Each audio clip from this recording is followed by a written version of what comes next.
Welcome to Indian Medical Association Digital Thursday program. There's a live webcast all over the country, and it is every Thursday, and we take one topic every Thursday and discuss it. Today the topic is common dermatological disorders, and we have with us your own known Dr. R.N. Tandon, the Finance Secretary of IMA.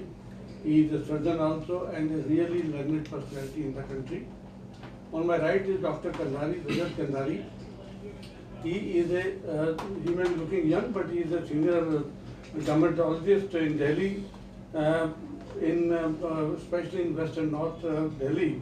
And he is a pretty academic person, reviewing various journals and keeping interest in acne, pigmentation and other skin ailments. And Dr. Ikun Gonwani is also a young budding dermatologist in Delhi, and he is DNB and diploma in dermatology and consultant dermatology in Paschim Bihar and Punjabi Bagh areas. And both of them are office bearers in the Dermatology Society of India and Delhi also. So we'll have an informal discussion. You can send your questions to us by SMS as usual. My number 9810118256, and Dr. Tannan's number is 98100899490. I've told both my friends that it's a GP oriented program, and we limit ourselves to the knowledge which a GP should have.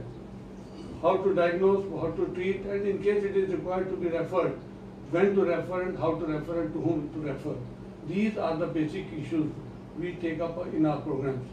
So friends, we come across many cases of dermatology in our general practice, whether they are infective, non-infective, acute, chronic, viral, and everything. But I believe we'll talk about the most important and most frequent patients that we come across in our OPD, and then we can touch upon various other issues which are not really, very frequent in our OPD.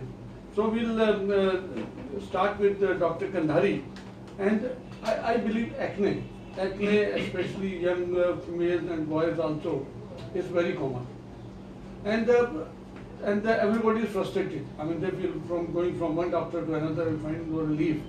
And then they become restless, they sit at home, let that disease grow and grow, and it forms so many complications later on. So Rajat, let us know what a GP should do in case of acne, what are the types of acne, and what is the treatment possibilities. Thank you, sir. So firstly, as you said, patients keep delaying their treatment. The first thing a GP needs to do is treat the acne, because the psychosocial involvement of this disease is enormous.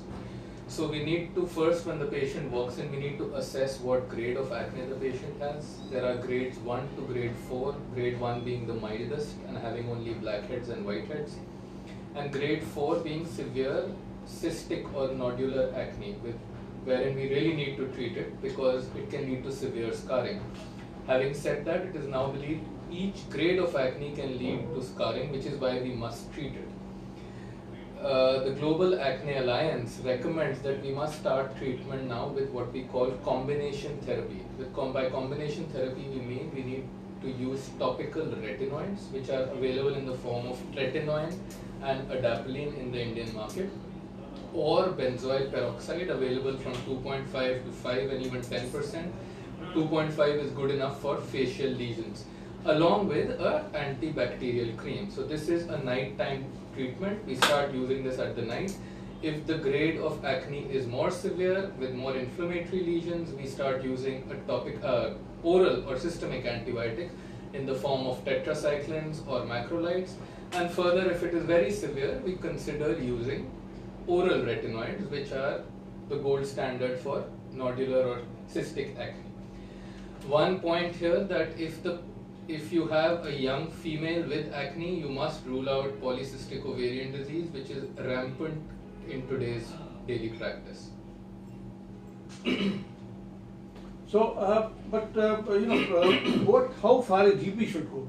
A GP should go as far as topical treatment and oral antibiotics. As for oral retinoids or very severe acne, I would suggest that the GP should refer the patient to the dermatologist, because that requires a considerable amount of monitoring and should not be taken very lightly, giving oral retinoids basically.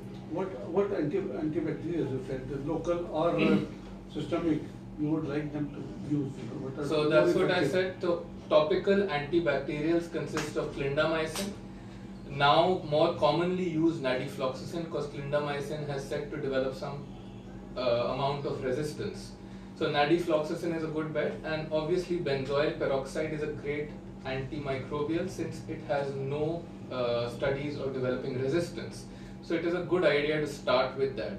Also for inflammatory and non-inflammatory acne, topical retinoids are good to start, but please practice caution and tell your patient that they may cause a little bit of dryness. So you can start with something called short contact treatment. Advise the patient to start applying for 20 minutes or half an hour on day 1 to day 3 and slowly increase the time by 1 hour, and if there are no signs of dryness or irritation, make it throughout the night. And what about acne on the back? Some people have it on the shoulders. Yes, that is a prime indication to start systemic antibiotics, because it's very difficult, a practical problem for the patient to apply on the back, and you won't have someone, your mother or your father or your brother or sister, applying something on the back for you. So at which time you must consider starting oral antibiotics or consider referring the patient for higher treatment. Any more? Well, Dr. Rajat has thoroughly summarized the treatment of acne, but there's one more point which I would like to mention where the role of GP comes in, is educating the educating the patient, regarding what is right for the patient and what is wrong for the patient. In terms of what to apply on the face of the patient, all the creamy substances, these there's a usage of fairness creams is very rampant and common in our country, and it invariably leads to increased acne. So educating the patient to not to use such creams is very important from a general practitioner's point of view. Educating the patient to not to use cold creams as well, on this jarness and ponds, which again, very commonly used cream. Another abuse which is happening very commonly at the patient level is the use of topical steroids. And the free availability of topical steroids, commonly betnovate and clop and clop-G, tenofovir, it leads to initial reduction in the severity of acne, but invariably leads to significant increase in the severity of acne, other than along with causing other side effects as well. So educating the patient to not to use such substances on the face is very important, along with the medical treatment. Washing your face with a good cleanser or soap or a face wash 2 to 3 times a day is a very important point which the patient needs to be told and educated about. And in terms of diet, the patient needs to be counseled regarding not to intake a lot of oily food, a lot of food containing a lot of sweets as well, because it has been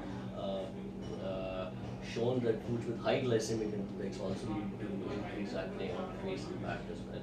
So these are the points which should be discussed with the patient on every visit of an acne patient, and the patient should be reminded again and again regarding what is right and not right. But I have one question. I mean, for the prevention, is there any way to reduce the chances of developing this acne? So once we're treating the patient, topical retinoids and benzoyl peroxide have a property which is called, particularly topical retinoids have a property which inhibits microcomedones. That means it does not let a blackhead or a whitehead form, which is the first lesion of acne. So it is a good idea to, even if the person has grade 1 acne, to continue that for a longer period. And as Dr. Unwanted said, to avoid creamy substances on the face, to avoid oils on the face as well as in the hair. All these things can be done in order to prevent excessive use of sunscreen. Nowadays sunscreens are very common, so use a gel based sunscreen, particularly for oily faces. Cleanse your face. Do not clean your face 5 times a day, because it can lead to something called acne detergence, because excessive cleaning will lead to more oil gland secretion as a compensatory mechanism. So don't do that, twice is enough. And use milder cleansers, particularly at a GP level, because certain strong cleansers have alpha hydroxy acids, which further will cause dryness. So these are things which you could take care while. Is just like washing with lukewarm water and then suddenly with the chilled water. Will it help in prevention of acne? Not in my opinion, no. It has no role. You don't agree? I don't think the Alternating, temperature of the water has anything to do with prevention or aggravation of acne. It's using a cleanser, adequately cleansing your skin, but not overdoing it like Dr. Rajat has mentioned, because overdoing causes its own problems. These are the points. But the only thing like when you are going for a facial or all those things, the black and the white just they come out with the steam and cold sponging. So that was the reason I asked this question. So regarding the facial, I would like to add, there are 3 steps which are involved in the process of facial. First is steam, then is scrub, and then is the massage, the cream massage. So there is no problem in taking the steam or the scrub. The 3rd step is a problem. Like we have already discussed, using creamy substances on the face is problematic for acne patients, and if you are getting a cream massage done on the face, then it can be counterproductive and it can lead to an aggravation of your acne. So I generally recommend my patients not to go for regular facials. If they have to go for a facial, then they should prefer going for a gel-based facial rather than a cream-based. Okay. Also, if it is very inflammatory acne, sir, then a facial, even step 1, particularly steam, can even cause a problem. Yes, So if but it for is common active doses- inflammatory acne, avoid Avoid facials. facials at all. And that is to be avoided. Only for prevention I was talking about Yes, all yes, these yes. measures. So this is a common misconception. It's a very valid point that beauty parlors promote that we get a facial done and it will help in cleaning your acne or preventing your acne. So it is misguided. So it shouldn't be done.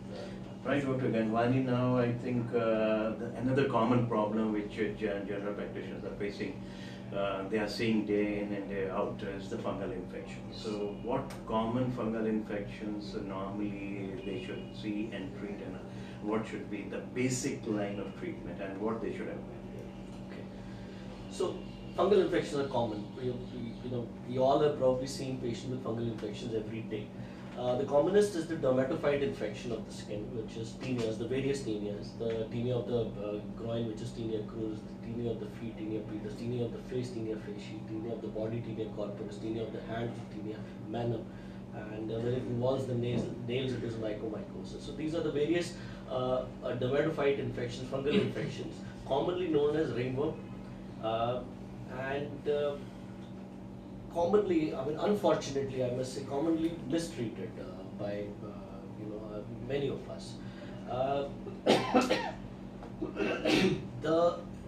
come to the point which I've already mentioned, the usage of these I would say irrational combinations which are available in the market containing topical steroids, antifungals and antibiotics is very, very, very rampant. It leads to an initial reduction in the visibility of the infection, of the fungal infection, but invariably leads to spreading of the infection and has led to a very, very big problem of resistance which we all are seeing these days in our patients of fungal infections. The right approach towards a patient of fungal infection, with a patient of tinea, is to give topical as well as combination antifungals. Among topical antifungals, we have imidazoles and we have allylamines. Imidazoles commonly topically available are clotrimazole, miconazole, ceftriaconazole, etc. And allylamines is terbinafine. Orally also we have allylamine available, terbinafine in the form of 250 milligrams tablet, and oral these azoles are fluconazole, ketoconazole, itraconazole. Fluconazole is available in a dosage of 150 milligrams. It can be given once a week, or it can be given on every alternate day, or even daily also sometimes for initial few days to control the initial phase. Terbinafine dosage ranges between 250 to 500 milligrams every day. Itraconazole dosage varies between 200 to 400 milligrams every day. And ketoconazole, although it is going out of favor because of its associated side effects, but still it's a good medication to be used for antifungals. The most important point I would like to say again is to avoid usage of topical steroids and combination steroids in such patients. It causes more harm than good. Actually, it does not give you any good, only harm. So the most important thing is that the steroid should be avoided whenever you find a fungal infection. So the complete pure antifungal should be used. And Dr. Ganwani, one question I'd like to clear first in my mind so that the viewers are also clear. When we start oral, I mean, there is some severity or in all cases of fungal infection, the tropical and the oral should be started. Well, in 95% of my patients, I give oral antifungals. There are only those cases who have only one or two small lesions present, and in whom it is the first episode of fungal infection, no previous history, no underlying history of immunocompromise or any other inadequate immunity. Then I give only topical antifungals. Most of the times, I find myself giving a combination of topical and oral antifungal in my patients. So one thing more, so nowadays we are finding diabetes is very common, Yes. and the fungal infection also takes place very More frequently in common. diabetics. So in diabetics, that means we should start with local as well as oral, Always. because the immunocompromised status and And another difference is that people who have diabetes and who have uncontrolled blood sugar levels, they require longer treatment as compared to other people, of oral medication as well. So what is the time frame you are prescribing to continue the antifungal? 2 to 4 weeks of oral antifungals normally, and in diabetics 6 to 8 weeks of oral. And And in nail infections, I think it takes a little It longer. takes very long time. In fingernail infections, we use pulse dosage, high dosage for 1 week in a month. 2 to 3 such pulses are generally recommended, but we hardly see complete remission in 2 to 3 pulses. So we end up giving 4 to 5 pulses. In fingernail infection, 3 to 4 pulses are recommended, but again, 5 to 6 months. Explain what is a pulse. Okay, so we give itraconazole capsules, 2 capsules in the morning and 2 capsules at night, which makes it 200 milligrams in the morning and 200 milligrams at night for 7 consecutive days. Then we give a gap of 3 weeks. And then we start the pulse again for 7 days, 2 capsules in the morning and 2 capsules at night. So 7 days oral medication needs to be taken, then there's a gap of 21 days. Then 7 days again, then gap of 21 days. This is 1 pulse.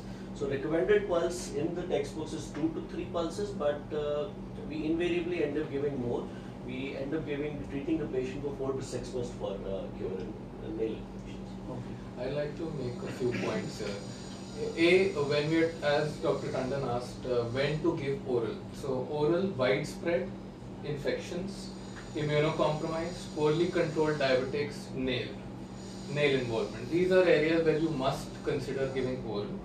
A point about oral, as Dr. Unwanted said, we can give itraconazole. An easier therapy to consider is 250 milligrams of terbinafine for 6 weeks for fingernail and 12 weeks for toenails of terbinafine.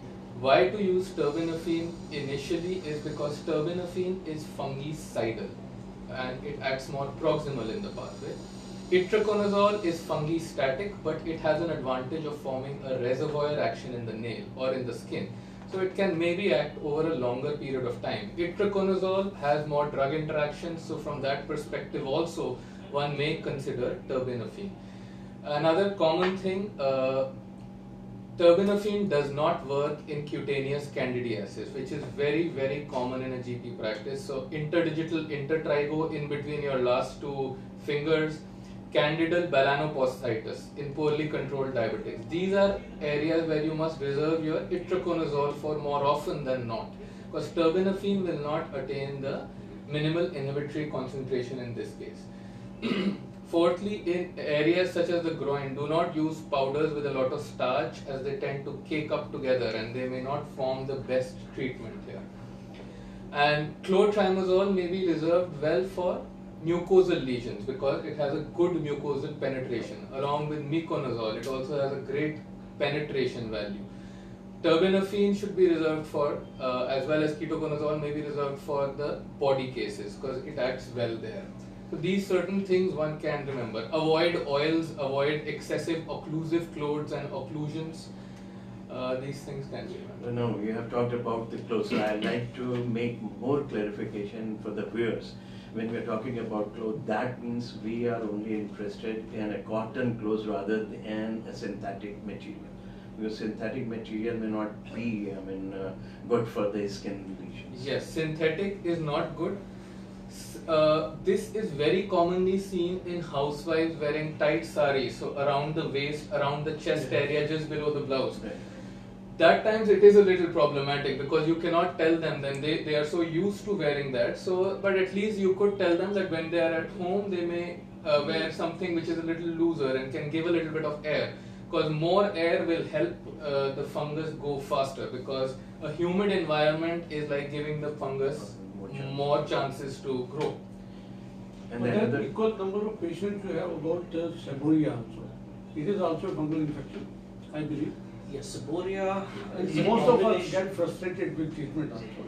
Seborrheic is a combination of excess oil production of your skin and secondary fungal infection. Fungal infection may or may not be there. Seborrheic dermatitis, the role of fungus is important, but it is not exclusively fungus. It is an inherent. There are some genes which have also been linked to tendency towards seborrheic dermatitis. There is role of stress. There is role of proper routine care again. See, it's seborrheic. It is, to put it simply, it is an incurable condition. Right? It is something which you are born, type of skin that you have. But if you take adequate care of your skin, it can be managed most of the time without any medicines. There are two important things to be taken care of in seborrheic dermatitis. One is no oil application, and number two is frequent shampoo. By frequent shampooing, the ideal is to shampoo every day. Okay. These are the And two things. anything specific in the shampoo, because everybody is selling so many shampoos in the market. See, I find for not very severe seborrheic dermatitis, Head and Shoulders or Clinic Clear is a very good shampoo. It has selenium sulfide in it, it's an active antifungal as well, and they work very well. So if you shampoo every day with the commonly available Head and Shoulders, Clinic or any other anti-dandruff shampoo, rather than a conditioning shampoo like Dove, which is too wide, so that is good enough. Second most important thing is to stop oil application of any type. Beyond that, then we consider treating. important thing is you said the seborrheic dermatitis is genetic as well as stress induced. Yes. And is it related with change of atmosphere and weather also? Yes, it is more likely to precipitate during hot and humid. Yes. It is a spectrum. So at one end of the spectrum is dandruff, which is visible flaking, visible desquamation from the scalp. At the other end of the spectrum is seborrheic dermatitis. Now when it becomes seborrheic dermatitis, we have redness, irritation, itching, as well as scaling on the medial aspect of the eyebrows, around the nose, behind the ears. These things give away the diagnosis of seborrheic dermatitis. At which time obviously the treatment becomes more aggressive as compared to just the shampooing. And yes, oil should be avoided. A lot of people in India, it is a common myth that oil can be used for dandruff. I tell my patients it's like giving laddu to the fungus if you're using oil for dandruff, because actually it is not the right way to go about it, because at that time it will remove the scaling, but the dandruff will become more and more persistent.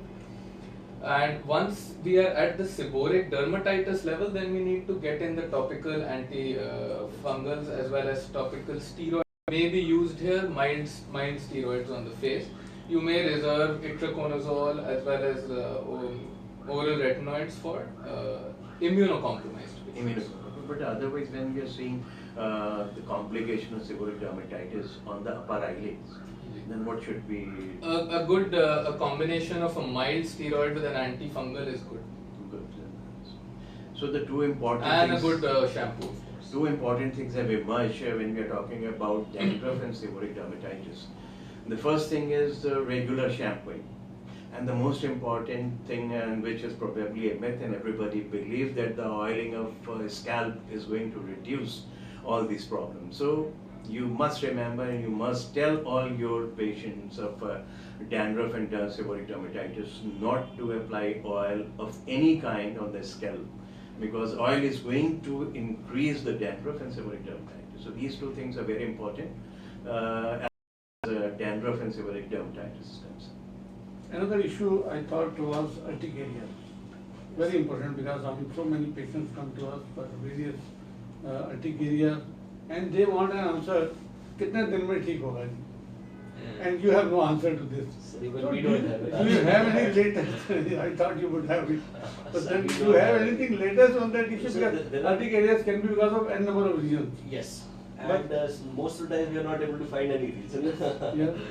See, there is no answer to the question when it will go away. Especially we are talking about chronic spontaneous urticaria. Yeah. And chronic spontaneous, most of the times there is no cause. The cause is unidentifiable. There is a step ladder treatment approach. The duration is unknown. We start with an antihistamine, single antihistamine. The important point is that rather if it is the patient's urticaria is not controlled by antihistamine, rather than adding one more antihistamine, it is ideal to increase the dosage of the antihistamine which you're already given. Updosing of antihistamine, one antihistamine into 4 times, like levocetirizine 5 mg daily is the regular dose. So giving it up to 20 mg every day in a patient of urticaria, uncontrolled urticaria, is better than adding either any other antihistamine. Single dose and make him sleep also? Levocetirizine is not very sedative. It can be given a single dose at night, or you can give Allegra. There is a safety study of Allegra in which it is shown that even 1,320 milligrams of Allegra every day can be given safely for months. 1,320. Because Yeah. normally you are giving 120, 180. Right. So now there are newer things. If despite antihistamines, updosing of antihistamine, urticaria is not controlled, then we shift over to immunomodulators. Now steroid is the cheapest immunomodulator. It's very easy to start steroids in such patients, but it becomes very difficult to withdraw the steroids. So, but there are some patients, a small subgroup of patients who respond to nothing but steroids. You have to give steroids in such patients. The other alternatives are cyclosporin and methotrexate. But for these, I would recommend the patient should be referred to a dermatologist. There is a newer development in the management of urticaria, which is a biologic, which has recently been launched by Unwanted. It's omalizumab. It's an expensive injection, but it's once a month injection. The cost to the patient is somewhere between 15 to 20,000 rupees. So you need to get it done. You need to get it injected once in a month.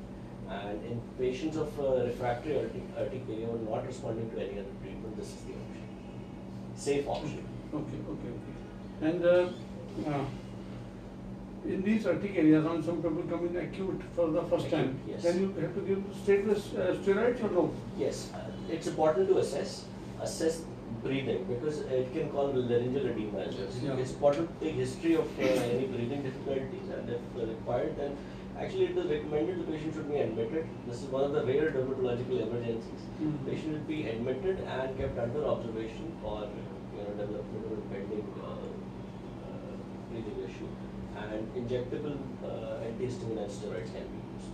Is there any stress-induced urticaria? I don't know. So there is, first I'd like to make a couple of points before we go to that question. One, if it is acute urticaria, by acute we mean lasting less than 6 weeks. Once it passes the 6-week mark, we call it chronic urticaria, almost every day for 6 weeks, that is.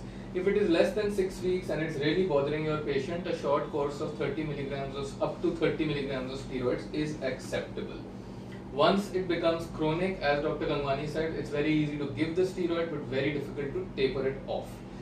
As for the antihistamines is one thing which he mentioned. Now I think as dermatologists we start with only double the dose rather than give a single dose of antihistamine. As for levocetirizine causing sedation, very rightly said sir, giving 4 times levocetirizine requires guts. So Allegra or fexofenadine is a very good choice, but the efficacy of levocetirizine has been said to be much higher than fexofenadine. So, and the fast acting nature of it is also. So, levocetirizine, desloratadine is another option which can be safely considered. As for the stress-induced urticaria, wherever there are about 10 etiologies, stress automatically becomes the 11th one. So yes, heat, vibration, delayed pressure urticaria, and yes, there are reports of stress-induced urticaria, but in what form we are not clear. And then there are 2 more things when we're talking about urticaria. Is the exposure to sunlight is also causing sometimes red lesions. Are they also come under the urticaria? Yes, that is called solar urticaria. It is not so common, but seen rarely. Solar urticaria and cold urticaria are conditions wherein even I may have solar or cold urticaria, but I may not manifest it because I need to pass my threshold for it. So for instance, I'm in the sun for say 1 hour, I may develop mild redness. If I'm in the sun for 2 hours, I may develop a little more redness. If I'm in the sun for 3 hours, I may develop the wheal. In the same way, if I put ice on my hand for 5 minutes, I may not develop a wheal, but if it's for 20 minutes, I may develop a wheal. But patients who have extensive solar urticaria are very rare and very difficult to manage as well. And the other thing is, nowadays it is very common to use body sprays. And they are also causing this kind of a changes in the skin of many of people. They are coming with certain kind of lesions in armpits and all those things. Are they related to spray? Urticaria per se, I don't think is related so much to the sprays as much as is eczema. Eczema could be more commonly related with such sprays, but I have not till now seen urticaria, or even if I have, I could not pinpoint the spray as the causative agent. I don't know, Dr. Gumani. But eczema is... eczema is common. Allergic contact dermatitis. Allergic contact dermatitis is common with such agents. Irritant contact dermatitis. And the other thing, when we are talking about immunomodulation, Montelukast has got any role? No, that's more of a mast cell Mast stabilizing cell. agent rather than immunomodulation. It's not. It has a role, but to a limited extent. True. Adding Montelukast could be the step in between immunomodulation and enhanced agents. So till the last year, Montelukast had a role in the algorithm Yes. which we were Now it has mentioning, but changed. the latest algorithm mentions that it is not so effective. Not so. How do you differentiate between, you talked about eczema and the fungal infection, and how to treat, if at all you are able to distinguish between the two, how to treat eczema also, because they are pretty common. The characteristic feature clinically of fungal infection is the raised border and the annular shape of the lesion, which is very correct. That's why it is commonly known as a ring. But many times the patches of the eczema are also round. Yeah. But what you can see is that the margin or the edge is not raised in eczema, it is raised in the fungal infection. You can feel it with the finger, right? Okay. But many times because the patient has used some medicines before, this distinction is not very clear. So in those cases, we sometimes investigate the patient. It's a very simple, common investigation to do a KOH testing, in which we take a scraping, put some potassium hydroxide 10% on it, and visualize it under a microscope. It can be done in 10 minutes only in your own setup, and you can visualize the hyphae of the fungus with this one, and that is the way to differentiate. If you're still not able to differentiate, if you don't do KOH testing, then that is a very good point to refer the patient to a dermatologist, right? Mm-hmm. Now, why it is important? Because if you treat fungal infection as an eczema, it will invariably be used, it will be treated with a steroid, and it will aggravate the problem. So it's important to differentiate. If you cannot differentiate, referring it would be a good idea. In cases of eczema, it is the most important aspect is to identify the underlying cause. The first step is to identify whether it is an endogenous or an exogenous eczema. Endogenous is more of a tendency. They are more longer standing, they tend to be more chronic, and no external identifiable causes are there in those patients. Exogenous eczemas are related to external agents. There are two types of exogenous dermatitis. One is irritant and one is allergic. Irritant, allergic is basically immune system modulated, and irritant is plain, it's a physical eczema, you can say. Other special types are related to sun exposure and other things. Now, so history is important. If you're suspecting exogenous eczema, I think the most common that we see is the housewife dermatitis or hand eczema.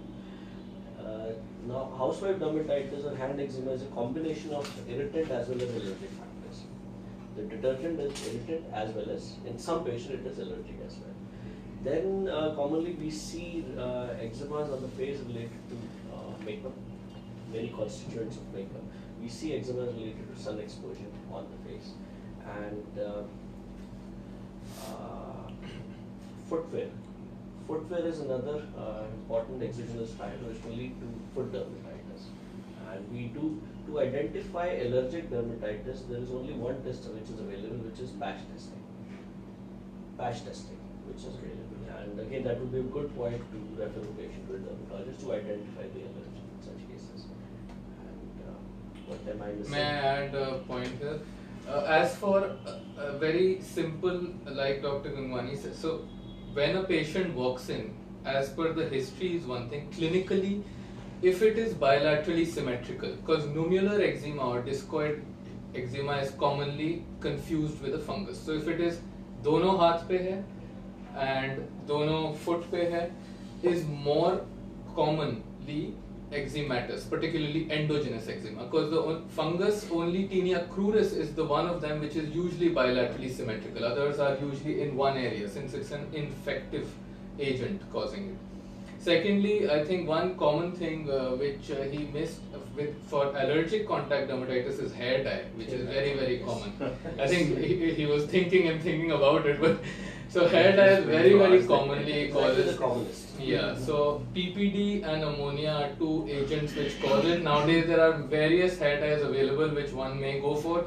The problem with organic hair dyes is that the coloration given to the patient may not be as great as the other hair dyes. So that sometimes is a little difficult for the patients to accept, but if the hair dye problem is too much, then they do accept it because they don't have another option. I mean, that's a hair dye allergic, it's very common. And Yes. people are coming with a lot of, I mean, you can see the swelling over the eyelid, you can see the swelling over the forehead after. Also, lastly, eczemas are oozing, particularly acute eczemas, and fungal infections more commonly do not ooze discharge.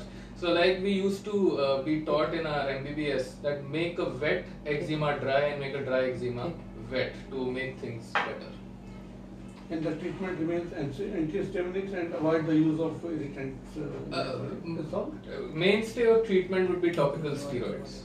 Okay. And topical steroid and antibiotic combinations, and if you want to make the lesions dry, you can consider using Condy's compress or warm saline baths also. Soaks. Soaks. Okay, that's a good one. What about some growths of the skin, warts or outgrowth and whatever it is? When people are perturbed about it, sometimes they get nervous about it, it is in the exposed part of the body. So would you like to The comment three something? commonest types of growth that I get to see are, number one is warts, number two is molluscum contagiosum, and number three is skin tags, or also known as acrocortons. Now, warts and molluscum, they are both viral infections, and acrocortons are non-infectious. So, in terms of treatment, it is important to treat warts and molluscum contagiosum to reduce the chance of spreading and because they are infectious. Acrocortons are treated only for a cosmetic purpose. Right? Now, to differentiate between three, wart is rough looking, with a rough look growth. It can have finger-like projections on it, and it can be seen on any part of the body. It can be seen on the face, it can be seen on the scalp, it can be seen on the hands, feet, or anywhere else. And they are transmitted from one person to another and from fomites as well. Like commonly, if you see warts on the scalp, the most likely source is the scissor of the barber that the patient has been to. If you see warts in the beard area, the most likely source is the blade of the barber shop that the patient has been to. And similarly, molluscum are again another type of common viral infection. Molluscum look like white, raised, dome-shaped papules. They are normally smaller than warts, and they have a kind of a dimple on the center above every lesion. So white, dome-shaped, raised papules are molluscum, and rough-looking, raised, grayish, thick lesions are warts. Now, skin tag look like skin. They don't have any roughness. They don't have any color change. They are just projections occurring from the skin, and they're most commonly seen on the neck area. They most commonly seen people who are overweight, and the second commonest site is the underarm eczema. But they can occur anywhere. It is very important to treat warts and molluscum. Acrocortons, it depends up to the patient because it is more of a cosmetic. But do we need a surgeon like Dr. Tandon to treat what? these tags and warts? It would be like using a bulldozer to flatten a pavement. This is too much expertise. This much expertise is not required. So it should be treated by a skin specialist. I think one common point when we talk about warts, I think warts is as nuisance causing as we talked about urticaria, particularly when they're on the palm, soles, and the beard and the scalp area, because these viruses form reservoirs in the hair shaft, and it's almost a very frustrating for the doctor and the patient, particularly when they have warts on the beard and the scalp, because they keep on reoccurring, and we don't have many answers for that except burning them or basically cauterizing them. Yes. And then you're using chemical also to Chemical cautery is a good idea, but on the face it is avoidable, but on the foot and hands, yes sir, it is very doable. So on hands there is another treatment option which is Yes. available, which is injection bleomycin. It is an anti-cancer drug. Right. Injection bleomycin directly into the wart, because warts when they're present in and around the nail, we can't access it for cautery. We can't remove the wart which is present beneath the nail bed.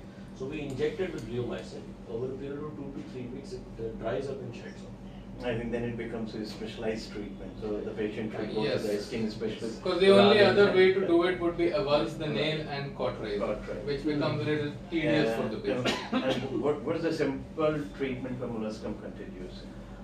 Needle extirpation.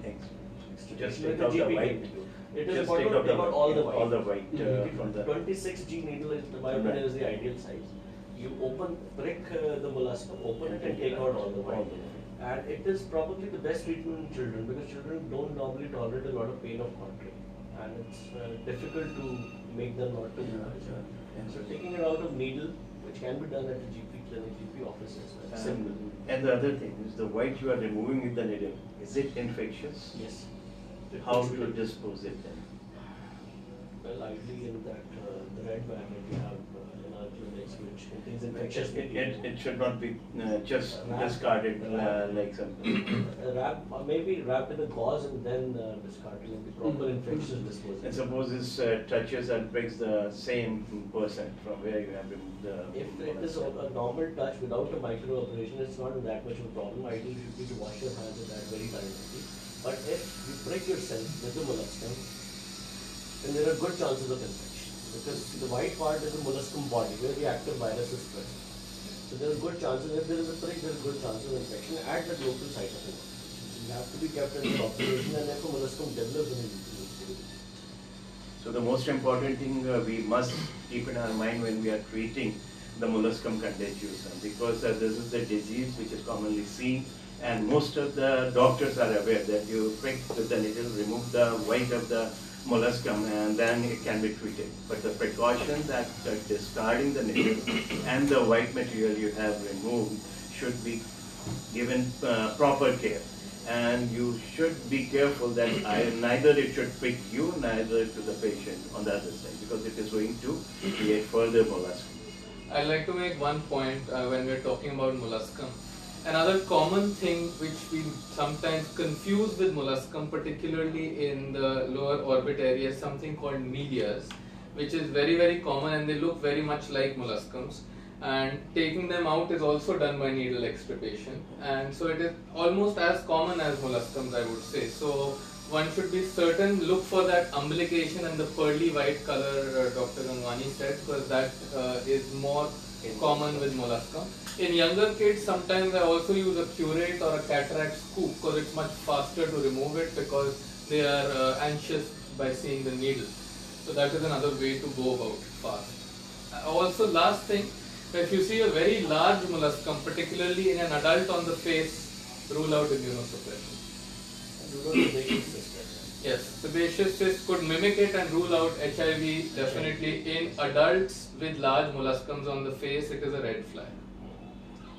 That is very important. The large molluscum, if you are seeing. Particularly adults. In adults, one should suspect HIV. That means HIV should be tested in Yes. such patients. You should if do an are seeing- ELISA to rule out before you start remove, taking them out. taking them. So that should be kept in mind.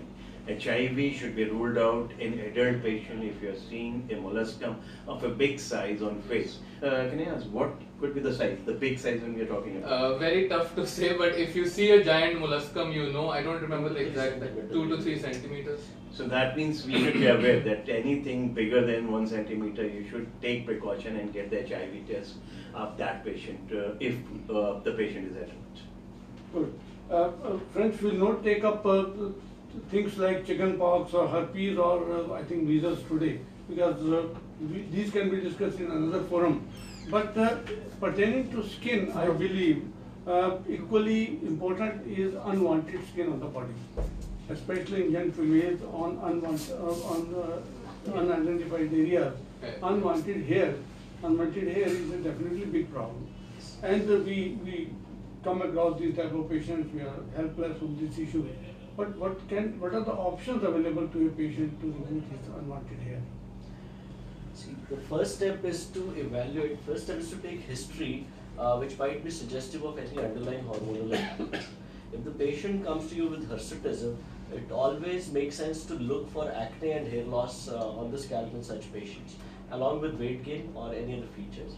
Now, it's important to take history of irregular menstruation, and it's important to get investigations done in such patients. Now, the investigations may include getting serum testosterone free and total levels, serum DHEAS levels, and serum insulin fasting and PP levels, and getting an ultrasound done of the lower abdomen to get to visualize the ovaries, both the ovaries.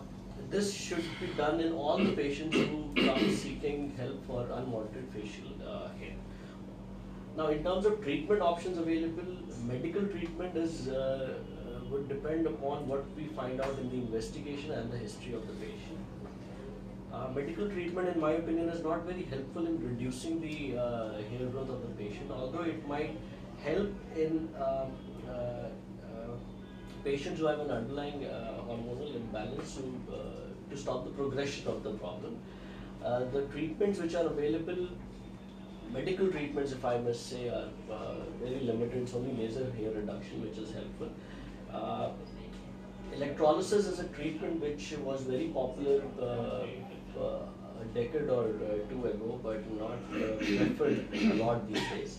And now the criteria for laser is that the patient should have thick hair rather than thin hair, and the patient should have quick growth within the hair, and the patient should have black hair. Lasers do not work on white hair. Lasers are less effective on hair which are fine and which are slow growing. As a general rule, I tell to the patient, if your hair are adequately manageable with bleach, then you don't go for laser. If your hair are not manageable by bleach, then you can consider going for laser. If they are too thick for bleach. That is a general kind of a rule which can be followed.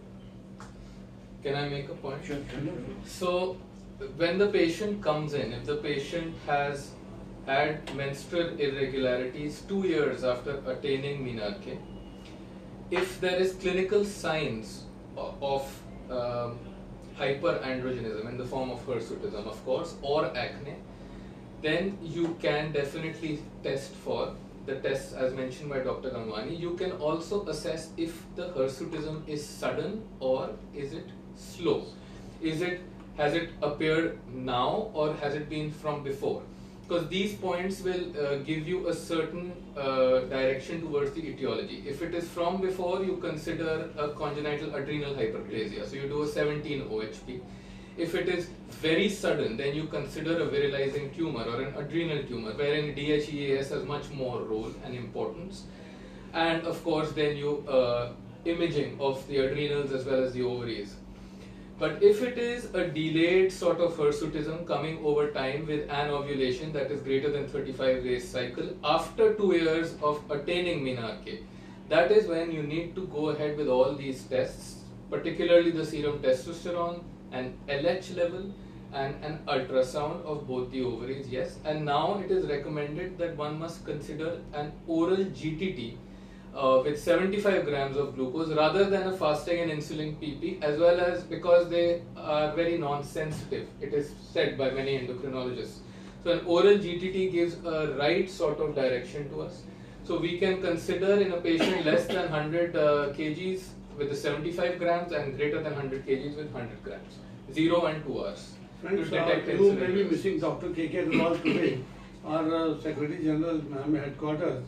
He was busy in a meeting in Director General Health Services, Government of India, but we are lucky we will be joined by him in a few minutes from now. How permanent is the removal of hair, as some people claim? So this is a common question asked by all our patients because of so much media hype that permanent hair removal. The problem here is that the definition of permanent by the US FDA is different, and the permanent is considered by the patient as 100% stoppage and no regrowth, which is actually persistent. Permanent hair reduction means that at one side, if I do hair reduction, I don't get hair back as long as the growth cycle at that side. It's a very confusing definition, so we won't go into it.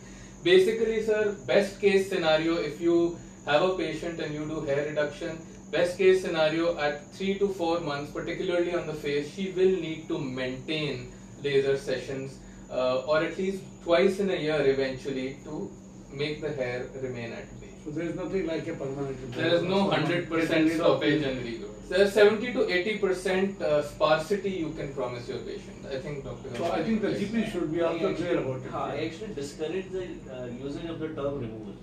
Yes. What I tell my patient is laser hair reduction, it is never removal. So this terminology is confusing and creates misconceptions and unrealistic expectations in patient's mind. So it is reduction, not removal. And in terms of maintenance treatment, yes, either the patient can stick with getting laser done twice or thrice in a year, or after getting 6 or 8 sessions of laser done, the patient can shift to the previous method. Just initially, the patient might be needing waxing every 1 week. So after 6-7 sessions of the laser, the patient might need it once in 3 or 4 months. So it is still a lot better for the patient. But something or the other will be needed by the patient after the laser as well. So, I mean, there is a little bit, different. We have been discussing about the females and their hair growth. Now, I'm concerned as a surgeon in a pylonidal sinus because the disease is only of a hairy person. Yes. And you see most of the time the whole back and the buttocks and the gluteal area is full of thick hairs. And they ask for the permanent cure about these hairs because we do get recurrence because of these hairs. So what can be done for these patients? Laser hair reduction is a very, very, very good option in such patients, and the results in such patients are much better as compared to facial hair in female. Am I correct, Dr. Rajat? Yes, because as we said, the chromophore or the absorbing substance is melanin. So thick, coarse hair which cause pylonidal sinus will respond better to laser hair reduction. So what should be the frequency as in a female? You're saying that twice, thrice in a year, and then keep on doing some waxing. So initially it will be more frequent, of course, maybe once in a month or once in 1.5 months, and then as the hair thins down, because we decrease the growing phase of the hair. As it decreases, the hair becomes thinner. As it becomes thinner, it has less ability to penetrate the skin and cause sinuses. So that is what we want to do. Once it's thin, the person may maintain it and thereby prevent recurrence of the pylonidal sinus. So that means the laser will reduce the thickness and the firmness of hairs in such cases. And when we get a thin and sparse hairs in pylonidal sinus, we can assure our patient that probably he may not have recurrence because of these hairs. The recurrence are common because of many other reasons, but as hairs are sparse and thin, then we will have better results. So the laser can be recommended in such patients for a longer duration of time till the hair gets more thin and sparse. Actually, for things like pylonidal sinus and very commonly post-waxing folliculitis, danas here in males after shaving boil जिन्हें कहते हैं, for these things lasers are more effective because of the thicker hair. Then these are therapeutic indications are more satisfactory for the patient and the physician as compared to purely cosmetic indications. Psoriasis is another sore issue, I think. Yes. You come across many patients and they go from one dermatologist to another one. Is there any pakka treatment? So that is the commonest question which is asked by almost all the patients, especially the patients who have already been diagnosed with psoriasis and they are coming to you for second, third, or sometimes even 25th opinion. Yeah. But a simple answer is no. Right? There is no treatment And which you it can keeps take. growing also, I believe. It keeps increasing also. But not necessarily. Okay. Simple answer is no. There is no treatment which once you take it, uske baad, one can guarantee that you will never get psoriasis again. There is no such treatment. Not here, not in Bombay, not in USA, anywhere. There is no such treatment. But the complicated answer is there are so many good treatments which are available with us. So many, reasonable also, expensive also, which can more than adequately manage most of the psoriasis patients. They don't have to live with the disease. They can be disease free for very long interval at a stretch, and psoriasis can be managed properly, but it cannot be cured. I believe that is. Yes, so control is possible, and as Dr. Unwani said, why we want to use these treatments, because maybe after acne and psoriasis are two skin conditions which have such a large psychological burden on the patient that we would like to change the quality of life. I mean, if a person cannot go for swimming because not only because of his psoriasis for himself, because the others around him don't want him in the pool, then we should obviously treat it and make it better for him. And it is possible to do that, sir. But yes, वो जो patients पूछते हैं कि इसको आप जड़ से हटा दीजिए, वो नहीं हो सकता. Do these help? UV rays and with all the. Yes. There are two types of ultraviolet therapies. One is narrowband ultraviolet B ray therapy. The other one is PUVA, which is ultraviolet A combined with Sorelens. They both are equally effective. Narrowband UVB is safer. Narrowband UVB is something which does not require Sorelin along with it. It can be used safely in children and pregnant women as well. Mm-hmm. But the biggest problem with such treatments is you have to go to a clinic or a setup where this ultraviolet ray chamber is available. And commuting and going there 2 to 3 times every week might be a problem for patients. Actually, it is the biggest problem for most of the patients. And do we have any clue to the reason behind getting psoriasis somebody? Dr. Rajat gave a very nice lecture on pathophysiology of psoriasis a few months ago. I think he will. So there are various hypotheses of what the trigger is, but we don't know the trigger. We know what's happening and what cytokines are released and what we should block. But why is it happening is unanswered. Also, there are triggers, and certain triggers which the GP should be aware of maybe is particularly antipsychotic treatment, which is said to be one of the triggers. Particularly lithium, which is no longer used nowadays so commonly, but that used to be said to be one of the triggers. Anti-malarials. Anti-malarials is another one. And Antihypertensive, beta blockers. yeah, beta blockers one should be careful about when we are dealing with patients. So these are said to be triggers, but they are not the causative agent of psoriasis. And what about the stress in the psoriasis? Stress, a lot of work on stress with psoriasis. It has been said that has a role. More importantly, today with psoriasis, what we talk about is after it is caused, the metabolic syndrome associated with it, which would be much more important for all our viewers, maybe that it is not only the skin or the dermatologist which needs to deal with this patient. If you have an obese, particularly patient with waist circumference going over line, then we need to consider metabolic syndrome, because the cytokines released have an inflammatory loop on all the organs, including the heart, and there are reports now that atherosclerosis is much more common in these patients, hypertension is more common, mood and stress disorders are more common. So oxidative stress is much more in all organs, so we need to be careful about that when we talk about. But as for the cause per se, as you asked, sir, no one knows till today, and that is why probably we don't have the cure. Cure. Yeah, sure. And there are two very important things.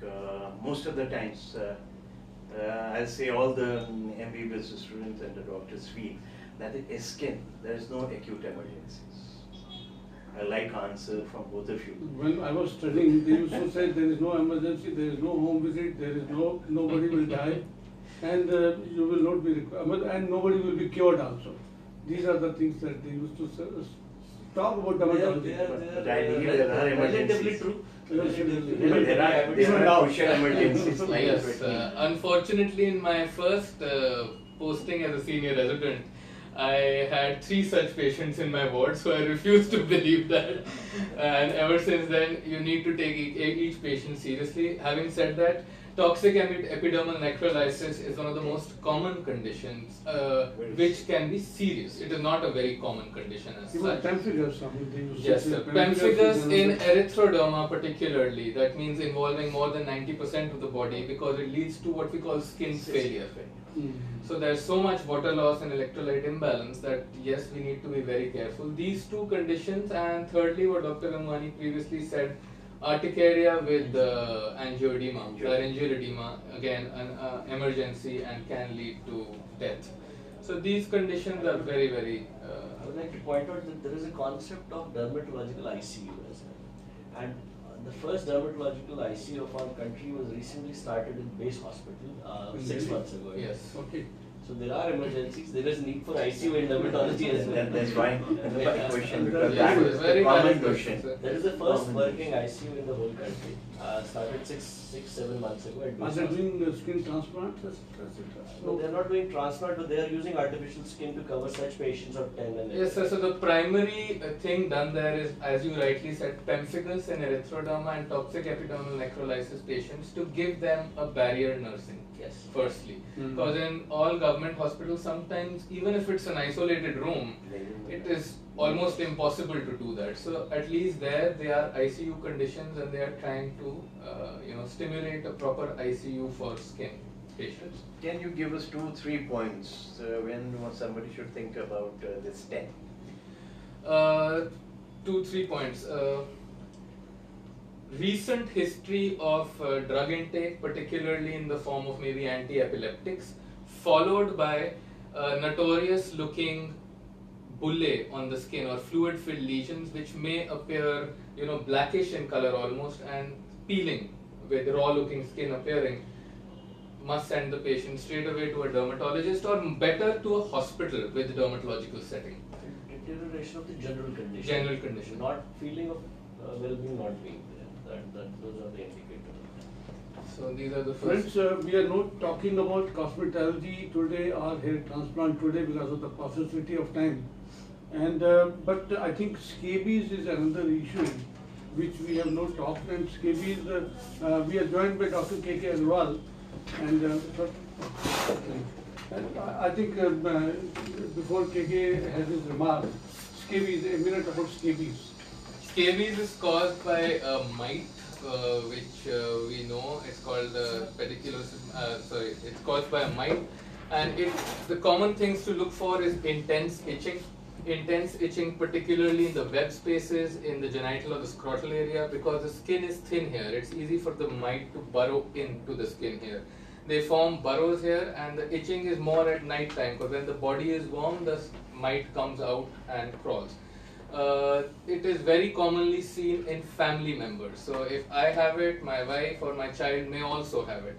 So nighttime intense itching, uncontrollable, waking the person up, evidence of papules as well as burrows maybe in the web spaces and the genital area is indicative of scabies.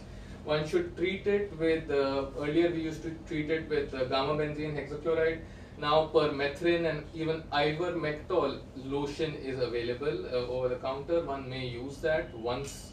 Permethrin is used overnight, 12-hourly, and so is ivermectin.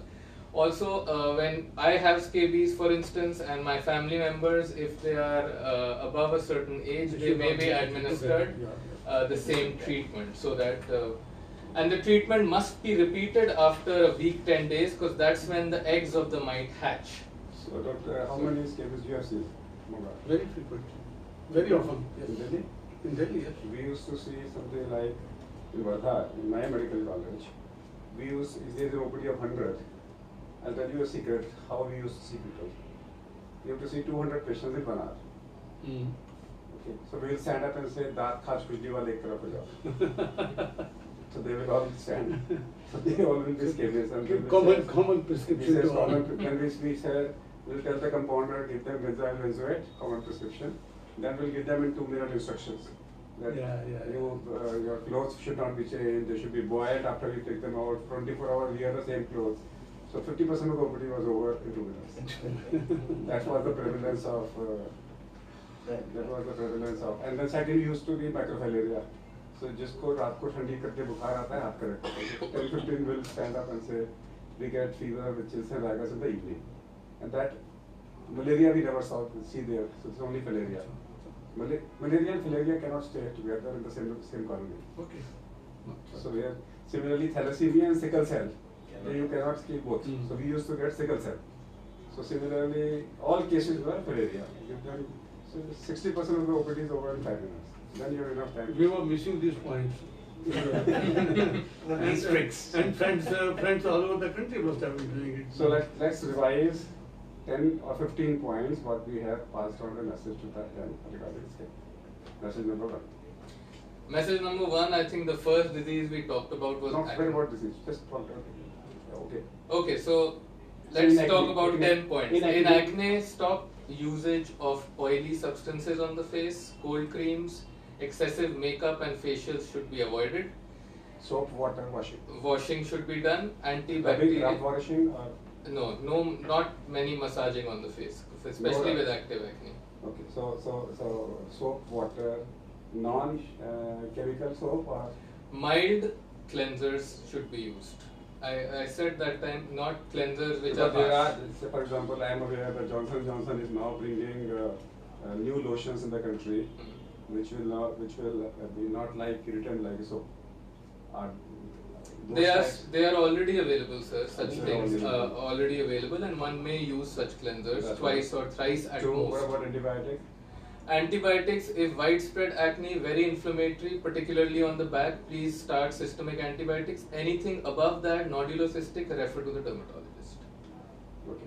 So in acne and how to prevent. One more that? point about acne, look for signs of hyperandrogenism in your patient, such as hirsutism, and if that be the case, then rule out polycystic ovary disease, which Rule is out very metabolic rampant. syndrome. Metabolic See- syndrome see, as well. very simple. Pot belly obesity.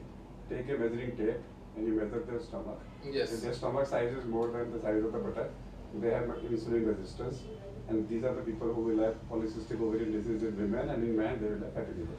Having said that, now we have non-obese PCOD, so rule that out. That as well. non-obese PCOD is not obese. I'm talking about abdominal obesity. Abdominal I'm not obesity, talking yes. about obesity Real in terms of weight. obesity. Yes. These are called normal weight obesity, but their abdominal circumference will be more, the weight base will be normal. Yes. These are the people, and that they will have a fatty liver indirectly. If you do fasting insulin, that will be high. Okay. So that's acne. What about, say, alopecia, baldness? We didn't talk about that. Next we did, but as for alopecia, one thing very commonly seen in a GP practice is alopecia areata. Bald patches, Refer them. no If you doubt. find alopecia is an autoimmune disorder, refer them. Please refer them. Please refer them. Don't look after alopecia areata. You only should, your business bread and butter is baldness. So one key point which we mentioned, and Dr. Gangwani also mentioned, fungal infections, avoid the No, use. baldness. Baldness. Baldness. Do I put the patients on minoxidil and finasteride? If it is a male pattern or a female pattern hair loss, yes, why not? Please start in females 2% minoxidil twice daily, and in males 5% minoxidil twice daily, which is available as a foam as well as a lotion. And finasteride also? Finasteride, yes, in males definitely started, and in postmenopausal females you can consider starting 1 So the milligram per important day. word about finasteride is an importance of counseling the patient regarding the potential sexual side effects of finasteride. And recently there's something which has come to light which is known as post-finasteride syndrome. Yes. Normally when we counsel our patients that these are the possible side effects, you might have erectile dysfunction, you might have low sperm count or other sexual side effect. Till about 3 months ago I was telling everyone, even if it occurs, once you stop finasteride, they're going to go away. They're all reversible. But now there are reports. So just to inform that now IMA has a nodal center for PVPI, pharmacovigilance program. If you find any side effect, please call up IMA and inform. Okay. And they will also tell you who else in the country is seeing the same effects. Okay. That's a new service Indian That's a Medical good, Association has started. We are an official nodal center for PVPI program of the Government of India Correct. at an IMA, because up till now this is for only with medical colleges. Now we are opening it in, at an association level. Quick, next. I think that is it for baldness, sir. Finish. Wellness is out. So Next is fungal infections. Fungal infections. Fungal infections commonly do not use creams containing antifungal, steroid and antibacterial, irrelevant treatments. Please start with topical antifungal creams. only. For mucosa, consider clotrimazole or miconazole, good penetration. For other body parts, consider terbinafine or ketoconazole. And when to give oral systemic. Widespread nail involvement, immunosuppressed, definitely consider oral antifungals. And Oral that's antifungals, terbinafine, fungicidal, itraconazole, fungistatic. Under consultation with a dermatologist. Next, from fungus we go back to say, psoriasis. Psoriasis. We discussed it. That's So, fine. no, but Incurable. Incurable. That is what we discussed. Psoriasis, sir, as you is said. now- we will not call it as incurable. Psoriasis leads it is Management. as good a treatment available as Yes. for rheumatoid arthritis. Yes. Therefore, refer. So one thing So in therefore, psoriasis. No. I want to pass on a message through psoriasis is GPs should not refer them to homeopath. Don't refer them to Ayurved, and don't say treatment is not available. Refer them to a specialist for a potential immunomodulation treatment, because it is now 100% controlled. And systemic steroids are contraindicated. Yes, don't give systemic steroids. Basically, the treatment is methotrexate like regimes in such cases. Biologics are also. Vitiligo. Look for metabolic syndrome in psoriasis as well. Vitiligo. Vitiligo, we missed discussing that, sir. But the vitiligo, high psychosocial burden. So please treat the patient again. Don't say nothing is possible. Topical steroids and calcineurin inhibitors are the mainstay of treatment. So you could start that in your clinic. Topical steroids, mid potency to high potency, So and I would say every patient of vitiligo, treat them in consultation with a dermatologist. A. B. Don't tell the patient no treatment is available. Because if you say no treatment is available, he will start moving to homeopath and Ayurved. Yes, please give He him will take the treatment. helping hand. So therefore, give him a helping hand, and it is possible, number one, to check the progression of vitiligo, and B, to pigment the depigmented segment. Yes. Last, what about pigmented spots? Melasma, Melasma. tough to treat, very challenging, prone to reoccurrence. If it is post-pregnancy, sometimes it can go away. Start with 2% hydroquinone treatment in a supervised manner, not unendingly and unsupervised. And a good sunscreen which covers a broad spectrum sunscreen. So SPF is not the only thing which is important. Kindly look for UVA coverage, which is available now on each sunscreen label. Look out for that and tell your patients to see that. Dark circles. Send the patient to the dermatologist, and he will send it to the next dermatologist. Very challenging to treat. No, I know, but then some answer. If you don't give them an answer, they will start moving it to the cracks. Dark circles. Therefore, we need to give them an answer. Even if we don't, then we tell them Sir, a particular type of makeup. topical bleaching agents which are mild in the form of phytochemicals, many are available nowadays. First start with small amounts because some of them may be sensitizing agents. And yes, camouflage is a good idea. Urticaria, chronic urticaria, not responding to simple. Simple means one OD antihistamine. See, the current concept in management of urticaria is updosing of antihistamine, one antihistamine, rather than adding to the another antihistamine to the current trend. What I follow is I start with Allegra, one daily, make it twice a day, not add cetirizine, once a day, not double dose. So 2 Allegra, 2 cetirizine. If they don't respond, then I talk to a dermatologist, adds to that. Then it would be better to give 4 Allegras rather than 2 Allegras and 2 cetirizine. That is what I am saying. That is, even at that level, usually we are afraid of going to 4 tablets. See, there is a safety study which has proven the safety of hexaconazole up to 1320 milligrams every day in months at a time. Okay, so that's a lesson for me. Normally, I would go for double dose of hexaconazole and for double dose of cetirizine. Updosing a single antihistamine is better than adding one more antihistamine. This is the And take. then, when do I send to referral for a steroid? For steroids are generally to be avoided in chronic spontaneous urticaria. In acute urticaria, they are indicated. In chronic urticaria. Chronic urticaria. Chronic urticaria steroids are to be avoided because it's very easy And to what start about the steroids. then what do I add? Atrax, should I add? Methotrexate, cyclosporin are 2 options. Cyclosporin. Right? Now there are new biologics which are available. They are expensive, but they are very, very, very safe and very effective. Which one? Xolair, Omalizumab.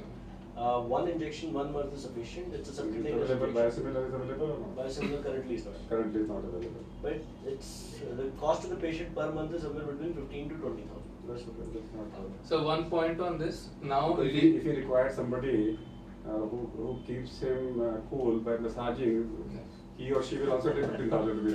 15,000 is good enough.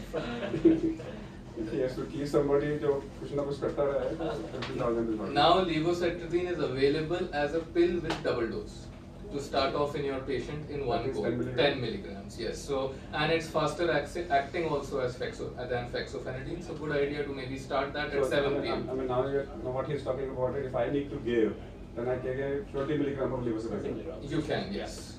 So 10 milligram PD or 10 milligram 20 milligram of levocetirizine you say is better more than effective than 1320 milligrams of Allegra. Yes. That's a good lesson for at least one lesson I also have to take and go. There are And other then- antihistamines, desloratadine up to 20 Also good milligrams option, daily, sir. loratadine up to 40 milligrams daily, propatadine up to 20 Let's not milligrams. confuse.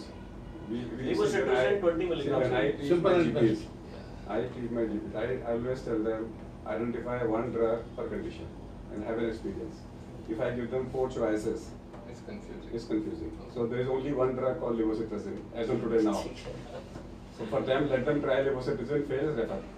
So similarly, I says, go to diabetes, go for metformin, go on increasing. For diabetes, only one drug called glimepiride. For in beta blocker, only one drug called latenolol. So if you teach them like that, and if they fail, let them refer. Let them refer. Otherwise, they will get confused with that. So similarly, so lesson is levocetirizine 20 milligram. Remember, let's try it out and such a bit. Right away, I have a patient. Yesterday only, I put one patient on double dose of both. If I would have attended this, I would have started with levocetirizine twice a day. Then what are common conditions? Other common conditions? The depigmentation, pigmentation, then scarring. Scar. Scarring. Scar is not scar, not scar. Fresh One scars. is when there is a scar, I always tell them look at Shavana Agni and look at Shatrughan. So enjoy it. Make it as your brand. But if they still don't want to make their brand, want to take it away. what to do? That's one way to go about it. The other is if it's a very fresh scar, start applying good lubricants and silicone based ointments available over the counter. Next step is, of course, if it is hypertrophic or keloidal, consider intralesional corticosteroids. You may refer the patient. And lastly, if the scar is depressed and atrophic, surgery or now fractional lasers help almost up to 60%. Last, lichen Lichen planus. pigmentation. Pigmentation. Lichen Planus is a common condition which we face. It's bilaterally symmetrical, flexors as well as lower feet, highly itchy. Mainstay of treatment, topical corticosteroids, potent topical corticosteroids. After that, treatment sometimes tough, so either we put the patient on oral steroids, so you kindly refer the patient after that. So that's all Topical steroids you start. for today. Let's thank our faculty. And this program, our weekly program, comes to you courtesy at IMA website and emergencies website, and in association with our digital partner Librate. Now, a word about our digital partner Librate. It is now possible to put an online consultation on librate.com. Say for example, I have an account called librate.com/drkkraval, and I have a code number called D capital R capital K A capital. Therefore, any patient can come back to you on your website on Librate. You have an online clinic where you will be able to consult. And why IMA has supported Librate and made a partnership with them was because we were getting a lot of complaints that patients are willing to pay us morning and evening in the inpatient setting, but once it comes to outpatient setting, they say we are paid the fee in the morning. Why should we pay it in the evening, or why should we pay for showing the reports when the same is entitled to pay in an inpatient setting? Therefore, in a Librate, when you go, you will be able to you will only be able to consult them on a specific time when you want. That's your clinic online, and they will be pre-billed and prepaid. That's all for today. Let's thanks not only our faculty but also Dr. Monga and Dr. Tandon to be with us. We will meet next time with an important subject, and the next time subject will be child sexual abuse. A subject which was not taught to me when I was in MBBS, and we were not taught, and the POXO Act was not there. Let's prepare and ask questions on that day on our platform. Till that, goodbye. Thank you. We'll meet next week. Sir?